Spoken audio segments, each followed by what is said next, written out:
ऐसे क्वेश्चन को सॉल्व करने के लिए ना आपको टॉपर्स अप्रोच चाहिए। फटाफट से अगर आप इन सारी चीजों को देखोगे, ध्यान दोगे, तो सबसे पहले तो आपको अल्फाबेट्स बिल्कुल क्लियर होने चाहिए कि जैसे हमारे पास यहाँ पे क्या है, वी टी पी एम है, राइट। तो ये चीजें आपको क्लियर होनी चाहिए कि वी की वैल्यू 22 होती है, टी की वैल्यू 20 होती है, इसकी वैल्यू 16 होती है और इसकी वैल्यू 13 होती है। इतना तो आपको पता होना ही चाहिए 26 लेटर्स का क्या है और उसका ऑपोजिट्स क्या है। अब देखो इसकी वैल्यू कितनी दी गई है, तो 37 दी गई। अब इसके साथ हम ऐसा क्या करें कि 37 आ सकता हो। तो सबसे पहले अगर देखो, सबको अगर आप ऐड करोगे तो वैल्यू क्या होगा, ज्यादा हो जाएगा, लेकिन हमारे पास वैल्यू कम है। तो हमारा जो टॉपर्स अप्रोच है वो क्या बोलेगा, वो ये बोलेगा कि इसका अगर हम अपोजिट वैल्यू ले, तो अपोजिट वैल्यू वी का क्या होता है, ई, और ई की वैल्यू कितनी होती है, 5 होती है। ठीक है। टी की वैल्यू क्या होती है, जी होती है, और जी की वैल्यू होती है 7, राइट। पी की वैल्यू के होती है और के की वैल्यू होती है 11।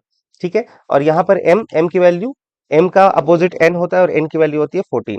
अब जब आप इन सभी को ऐड करोगे, जब आप सबको ऐड करोगे तो कितना हो जाएगा, देखो 7 5 12, और 12 + 11 23, और 23 + 14 यानी 37 हमारे पास आ रहा है।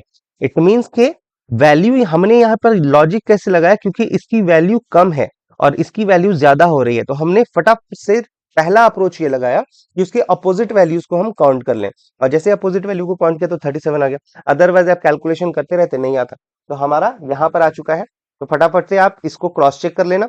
और यहाँ पर एम भी, अब हमारे पास क्या है, एम भी एल सी है, एम भी एल सी। अब आप इस क्वेश्चन का जवाब कमेंट बॉक्स में करेंगे कि एम का जो अपोजिट होता है वो एन होता है, ये आपका ई होता है, ये आपका